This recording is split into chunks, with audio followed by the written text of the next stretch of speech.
We hear the word virtue thrown at us from all angles, especially when you study Stoicism. But what is virtue and how does it affect our lives? In this episode, we're going to do a deep dive into this important topic, into this important concept of Stoic philosophy, and let's get right into it. The Via Stoica Podcast with Brendan and Benny.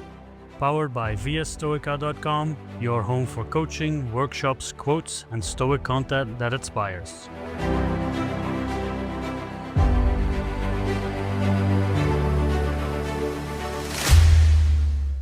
Welcome to the Via Stoica Podcast. My name is Benny, and I'm here joined by my good friend Brendan. Brendan, how are you doing back there in Panama? Benny, I'm good. It's a good time here in Panama. We are currently pouring down rain, so thoroughly in the rainy season. But it's a nice journey because I do love the ebbs and flows of seasons here and the opportunities that each one presents. So I'm stuck inside a little bit, but that's all right. We're going to embrace it and record some podcast episodes. Nice. Looking forward to it. How are you doing over there, it's Benny? Rainy season a lot there in Panama. Well, we do live in the tropics, and I'm up in the mountains too. So it does get, we get some rain. We like our rain here, but that gives us, delicious bananas and wonderful coffee. So there's benefits to the rain as well. Yeah, I know. Look, I'm fortunate to be there. So yeah, very cool. How are things over there in Athens? They're boiling. They're really hot, at this point. Okay. It's okay. Nice. Like, it's not Dubai boiling, so that's okay. But I went to Delphi the other day, which was awesome. We should have an episode about Athens. I know that you spent some time here for a while, so we should have an episode on that as well. But no, it's all good. But I'm looking forward to this episode, to recording about what virtue is. Do it. That's a very important topic. I mean, I would say might be the most important topic as far as the Stoics are concerned. But to start it off, Benny, we'll get right into it. How would you kind of basically define Stoic virtue? So virtue, and when we look at the Greek term, we can think about, we have arete, excellence, and that's really what it's about, to live to your best capability according to nature, right? Because there's also that saying to live in accordance with nature. And virtue is really kind of the knowledge of knowing what is best and how to do what is best. And one thing to really jump in there is this concept of oikeiosis, which is that kind of self-appropriation, and which means that we do what is beneficial to us. And then if we do something that we think is beneficial but isn't really, then we lack the knowledge of knowing what the right thing to do is. So when you see someone do something that isn't good, they do that out of ignorance because they believe that is the most beneficial thing for them to do. So as we progress with this episode, and as you think about all these other things about Stoicism, keeping that in mind is really important, that we always try to do the thing that we believe is the best thing for us to do. And if we then stretch it out, the best thing for society and nature to do, right? That's really what virtue is looking at. And that's why we need virtue as the knowledge to know what is the good thing to do. That's the key thing about it. And that's why arete is this really form of living excellence, because we are becoming the sage, the wise person. That's the goal. And the wise person knows what the right thing to do is in the moment, what he or she should be doing. But throwing it back to you, how would you define virtue? What is virtue for you, Brent? Yeah, great, Benny. I love that. Of course, the excellence is something that comes in it. I think pursuing excellence is something that we are supposed to do. But I like to think of the virtues themselves as kind of like a blueprint for living. This is the thing. These are kind of the parameters that you need to follow. And if you do, and you achieve that, then you will have a smooth flowing life. So I think that the virtues are kind of like my North Star, so to speak. I try to move towards them as much as I can, sometimes better than other times, but that's part of the journey and part of kind of the ebbs and flows of life and the seasons of life. And then something else that I think you already mentioned it, but I'll just double down on it, is that virtue is the only good. We talk about not defining things as good and bad, trying to look at things more neutrally. And that is true for most things. But when it comes to virtues are good, and we're going to try and pursue them as much as we can. So that is kind of where I think about it. And then keeping in mind that, virtue, on that same idea of virtue being the only good, is that, the other things that we might think of pursuing, money, health, reputation, all of these are preferred indifferences. These are things that we need to kind of learn to not be so focused on, and be more, because that gives us more opportunity to focus on the virtues. So that is kind of where I land when it comes to the virtues. But what do you think about that idea of not pursuing or focusing on these other things, these preferred indifferences, so that you can have more energy to pursue the virtues. Yeah, I think that that's the key thing, right? And where we look at, for example, where does virtue come from as an important concept in this philosophy? It stems from Socrates, right? And then the Cynics, they really made it into their only good, right? That's where Zeno studied. And if you look at Epictetus, he really went back to the Cynic kind of view, as like he really honed down on this part. But Zeno added, okay, let's be reasonable here. Let's temperance a little bit, and we do have these preferred indifferences: money versus being poor, right? Health being versus being ill. But that doesn't mean that when we are ill, we can't be virtuous. We can always be virtuous. It's just that we have a certain preference of like, okay, this life would be a little bit more easy to live. And that's where it differs a little bit from Aristotle, where Aristotle said, like, no, if you want to be virtuous, you have to have a little bit of these external things, right?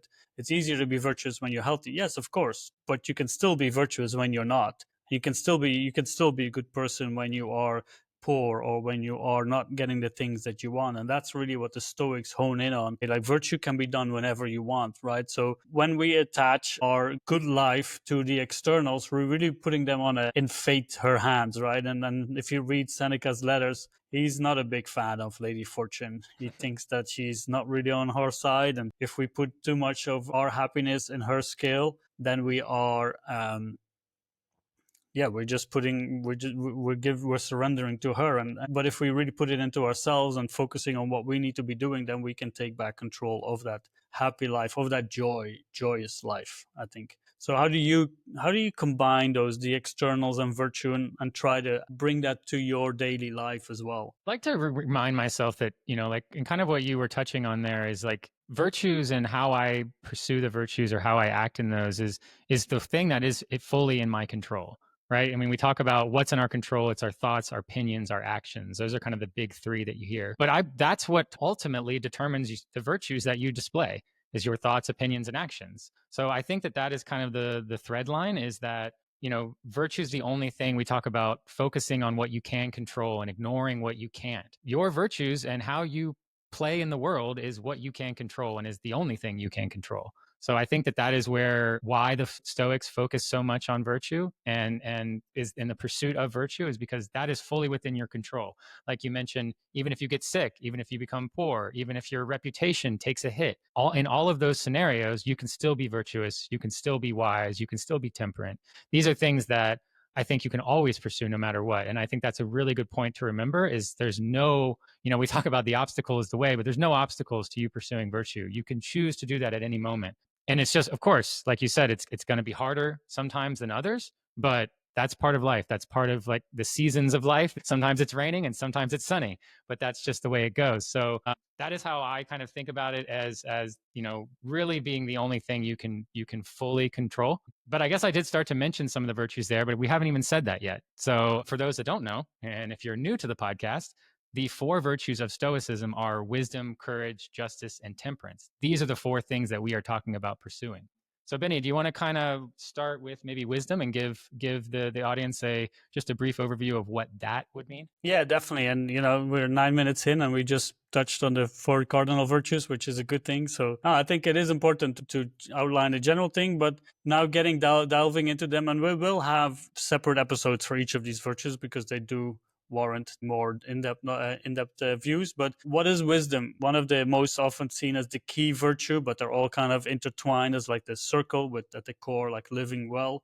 But virtue is having and virtue in itself is having knowledge, right? But wisdom is having the knowledge about what is good, what is bad, and what is indifferent, making sure that those things are correct. And we gain knowledge through experience in life, through gaining knowledge, to having more input from other things, and then knowing how to apply it and when to apply it in the right way. So when we think about knowledge, it's a complex concept of wisdom, right? Sorry, when we think about wisdom, it's a complex concept, but it really comes down to using common sense, using your experiences, your information that you've gathered, your knowledge that you've gathered, and knowing, then putting them all together in the moment and making the best possible decision with regards to what is good, bad, or indifferent, and using your rational mind on that. So maybe you can add something more, and then after you can continue on what is justice, because that's another one of those 4 virtues. Yeah, no, I think, yeah, for wisdom, I think you really hit the nail on the head there. I've always, when people ask me, my answer is that knowing what truly matters, right? Wisdom is knowing what really matters, what's really important. I also kind of define like knowing yourself and understanding your own why. I kind of file that under wisdom as well, because I think that's a very important thing to know about yourself is what is your why? What are you pursuing? What is your purpose kind of? So, but it's, yeah, to go on to justice, justice is treating others fairly, I guess, plain and simple. How we want justice in the world. We want to live according to nature. I think that kind of plays along in there as well. But another thing about justice that I think often gets forgotten is this idea of like kind of self justice, like being kind to yourself, being accepting of yourself, treating yourself fairly. Like, of course, like Marcus Aurelius says, we hold ourselves to a higher standard, right? But it doesn't mean that we're going to be unjust to ourselves or put ourselves through some sort of turmoil that we don't need to. We are going to hold ourselves to a high standard because we're trying to pursue the virtues and be that Stoic sage as much as we can. But it doesn't mean that we have to be doing that all the time. And there is a place of rest and respite from these sort of things. It's not always about pursuing excellence every day. Sometimes pursuing excellence is pursuing leisure. So I think that is an important thing to remember, because I do think a lot of times Stoic philosophy has this misnomer that we're just always resilient and moving forward and pressing through the storm. And life does have its storms. Life does have its ups and downs, but it also has its moments of peace and equanimity and things like that. So that's how I think about justice. But I'd love to hear what you think, because I know I often differ from others on this one. No, I think you've touched on really the crux or the core of justice, right? To do what is fair to others. And just to add to that, we talk here about the ethics of Stoic philosophy, right? We have physics, ethics, and logic. And this is really, virtue is really at the center of ethics. And when we dive into justice, we have virtue ethics, what we're talking about, but also role ethics. And justice is a big part of justice is knowing what our relationships are between other people, right? We can think of Hierocles' circles where we have our own relationships with our own, as you mentioned, right? We have to know how we work in nature and how we work internally. And then we can expand those circles to our immediate family, our friends, our community, our city, the country, the world,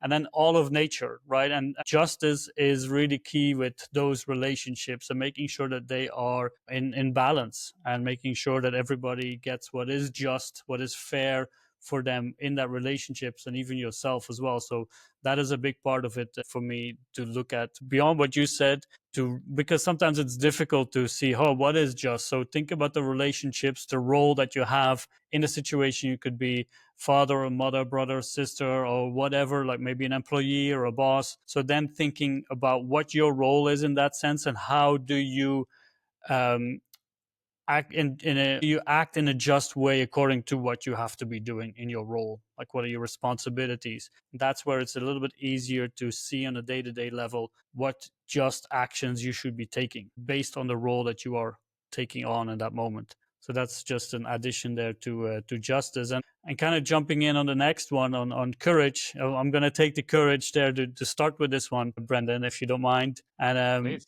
so for me, like, what is courage? A lot of the times people think, especially in men, because see those videos, it's like, oh, this is why men don't live long as women, because we do stupid stuff. I fell out of trees many times, right? Because we do dangerous things and we do just kind of challenge ourselves. But that is not necessarily courage. Courage really is connected with wisdom in this sense. We need to know what is right and what is wrong, right? We need to have that information. And then we need to know when we know what the right thing to do is, we need the courage to act upon it. Because sometimes we know that we should be doing something, but it is difficult because it might go against our wants and desires, or the things that we wish to avoid. For example, if you're at work and you know that some behavior from maybe your boss or a superior isn't good, and you need to maybe act upon it, or maybe protect or defend someone else, but that might cost you your job, or that might cost you a bad relationship with that person. But then it takes courage to do that anyway, because it's the right thing to do.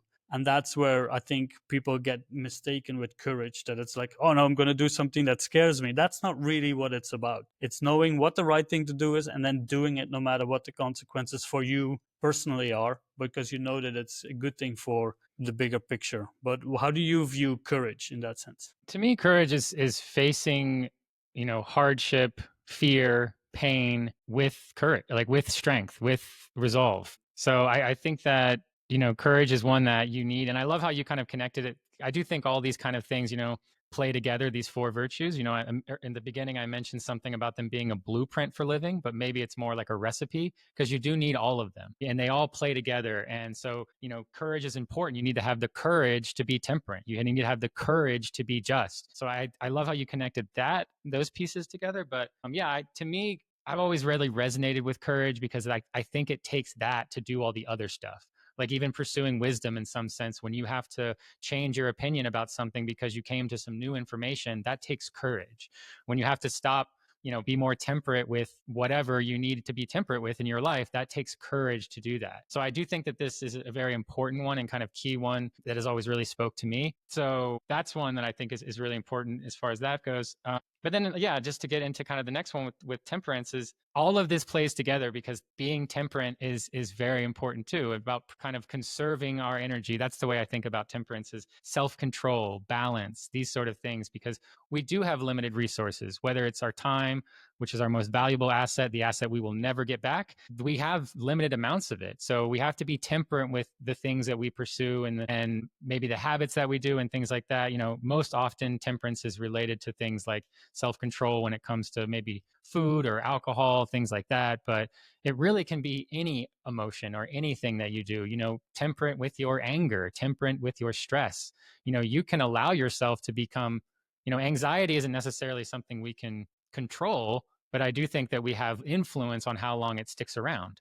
And that is practicing temperance. So I do think that temperance is the one that I think I struggle with the most. I think we've heard on the podcast here a lot that is probably the one most people struggle with, because that's the one that's restrictive, right? That's the one, it's hard to say like, oh, I've pursued too much wisdom. Like, yes, there's a way to do that, sure. But it's kind of hard. And, or, oh, I pursued too much justice. Oh no, like that isn't so. But temperance is thing that we really have to be more restrictive with it in the sense of like its application. So I do think that temperance is kind of the governor. There was a thing where in my fraternity we had someone called the risk manager, and it was his job to kind of like, if things were getting out of hand at an event or a party, it was his job to be like, hey guys, turn it down a few notches. We've got to keep this all copacetic here. And that's what I think about temperance, is like the friend behind me being like, hey man, you need to calm down a little bit on this one. So that's how I think about temperance, is almost like a little buddy sitting next to me, like to remind me to chill out when I need to. But what about you, Benny? How do you think about temperance? I could use someone like that, and, on my shoulder, say, hey, now it's time to kind of mellow down a little bit and turn the volume down. Not that I'm very loud, but I do believe that a lot of people now struggle with temperance, and maybe that's because we are put in many situations where temperance is tested and where we kind of fail with the temperance. With justice, wisdom, and courage, they're not as prevalent, right? And if we compare our lives to the lives of the Roman elite, the emperors, we have banquets every day, right? For them, it was like, oh, we have like this elaborate meal, and we have these ingredients that come from all over the world. We have fish out from out of nowhere, but we literally have everything at our thumbs. I want to eat sushi today. I'll have sushi. I can have it as much as I want and can afford, right? And so I think if they would look at our meals and our choices, then they would be astonished. It's like, oh wow, now I'm not even that special anymore. So we are being put to test with temperance on a day-to-day basis, and especially when we look at the marketing tools or violence that is thrown at us on TV and devices, they know exactly how to test and push the temperance to, and they make us go overboard. So that's why I think this is one that a lot of people struggle with, because people tend to eat more. I had it with drinking, with food as well. I can eat, stuff my face. And other people maybe with shopping, or with like always having that, I need to get the next one, right? We forget what our enough is. So I think for me, temperance, as well as, knowing your limits. Again, we're going back to the knowledge, is we need to learn, right? Like that experience, the wisdom is like, okay, now I'm going to eat. This is, if I eat this much, I'm going to be sick. So I need to eat less, right? So we need to know our limits, and then we need to find our mean in between. So we need to have the experience of what is too much, and then we can find that golden mean. And then we can go back a little bit to Aristotle, who had like the golden mean between those things. But sometimes the right tempered way is at the lower side, and sometimes it's at the higher side, right? For example, with gluttony, we want to stick to the lower side if we want to eat correctly. But sometimes with courage or with actions, we need to be more upfront. So that kind of shifts as well and we need to read the situation. Again, it's a knowledge, and they all come together again, where we need to know what the right thing to do is. So temperance is definitely one that people struggle with a lot. And for me, it's just knowing where your limits are, and once you figure them out, finding that right balance of how to live well that sits well with you and within your means.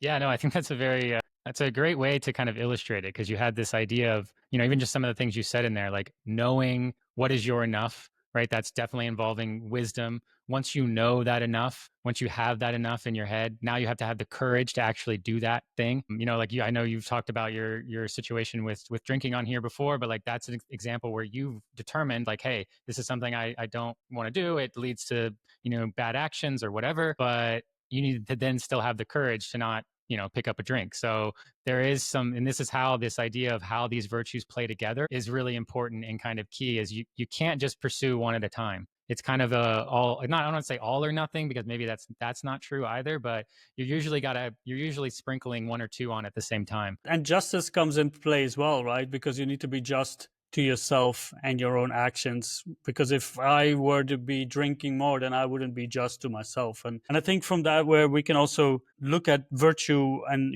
as we start to wrap this up, but an important combination or interconnection between virtue and the emotions. One of the things that Stoicism is known about is like, oh, Stoicism will turn you into this emotionless creature. But the Stoics are really looking for a state of eudaimonia, right? A good spirit state, the state of good, having a good character, and that will give you good emotions, the eupatheia, that will give you like joy, for example. And joy is nothing but living out of virtue, because you have been doing the virtuous thing, and that gives you joy, that gives you that good emotion, right? And even the prudence, being more careful, because you are using your virtues, and you aren't rushing into things. You are being more prudent. So those are the things that the good emotions can help you there, and they can alleviate the passions, right? The bad emotions like anger and over excessive grief and all of those things, again, where we need to apply temperance. With that comes that if we apply virtue to our lives, we will live a far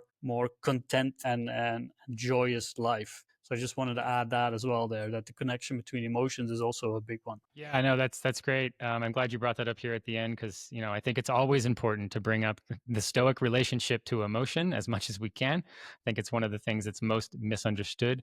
But yeah, how those play together, and especially I think temperance is a key one, and wisdom is a key one in that regard. Is like you mentioned with grief, there is an amount of grief that is completely reasonable and understandable, and is a part of life when you lose something, whether that's a loved one to death, or just even the loss of losing a job or a friend because they moved away or something. These are all versions of grief, but you have a choice in some regards to how long that lasts and how long you feel these things. And that's what we really mean when it comes to the kind of the emotional side of things, is that we're not going to let the emotions run wild. We are going to use our logic and reason and virtues to kind of guide them in a direction that suits our nature. Yeah, I love that stuff, that it's a guide, right? And like the kind of my final thoughts on this as we wrap it up again, but is that this is a progress, right? This is a guide. Virtue is a guide and a knowledge, and we will make progress. It's not that we suddenly snap our fingers and then we have to be excellent, that we are the sage. That's probably never going to happen, but we need to make progress. And for example, one of the ways that to practice this is like we there's ways, tools. The Stoics talk about journaling and everything, but we can reflect on our moments that can help us take us out of that moment. We can ask questions, for example, hey, where did I act with excellence today? Where did I use virtue, or where did I fall short? Even in the moments, what is expected of me? What is virtue expecting of me? What is just? What is wisdom? What is wise? What is just? What is courageous? And what is temperate to do in these moments? So asking those questions more actively will also help you apply this stuff in day-to-day life, because that's really where it matters, right? We can talk about virtue all if we want, but if we don't put it into practice, then it's useless. Having those practices and having those questions is really important to ask yourself, like, what is my role? If you think about justice, right? What is my role here, and what do I need to do in relationship with other people and the world around me? So what are your final thoughts on this, and maybe some kind of practice that you could give give our listeners. Like Benny said earlier in the episode, we will be diving into each one of these virtues individually on some upcoming episodes. So keep an eye out for that. If one of these stands out, that maybe you need to work on that one individually, or if you want to understand how one plays with the other, we will be covering that in upcoming episodes. But yeah, I mean, for me, this is like virtue is, just to reiterate, virtue is the only good. We can pursue it at any moment, at any time. It is completely up to us. It is completely within our control. And that is power. That is power. When you get to decide and you can control what you're doing, how you're doing it, how you're interacting with the world, it's always something that we should keep in mind and keep in the forefront. But I do think what you mentioned is important too, that this is not something where there's no perfection that is expected here. You will stumble some days. I constantly act without wisdom all the time. It's a problem, but I understand that that's part of it. You're going to drop the ball every once in a while. You're not always going to be temperate, and you're going to maybe overindulge on something. That's just kind of part of life. So I think it's key that as you start this journey, or if you're in the middle of this journey, or wherever you are on your journey in pursuit of virtue, that it's a progress. It's a process. And as long as you are making good progress forward, then that's a W, that's a win. So to keep that in mind is it's not about perfection. It's not about being completely wise and courageous 100% of the time. It's just pursuing it more today than you did yesterday. That's really the goal, is to just that incremental change, 1% a day, and you are flying high. So that's kind of like my final thoughts on it. Yeah, and if you want to, if you are struggling with this and you want some extra help or support, you can go to viastoica.com and you can book a free consultation with either me or Brendan, and we can help you put these into practice and make sure that they are more of your daily routine than you are doing right now. If you're struggling with justice or wisdom, courage, or temperance, or just virtue in general, reach out and we can help you along the way, or give you the right proper tools for you to put this into practice. So definitely do that. And if you do like the podcast, like and subscribe, leave a comment what virtue means to you, and we'll have more episodes in the future. Thank you for listening to the Via Stoica Podcast. If you have enjoyed this episode, please consider subscribing, rating, and leaving a review. Your feedback will help us reach more like-minded people on the journey to self-improvement. If you want to get in touch with us or find more information, you can go to viastoica.com, your one-stop platform for all things Stoicism and living better. And remember, virtue is the only good.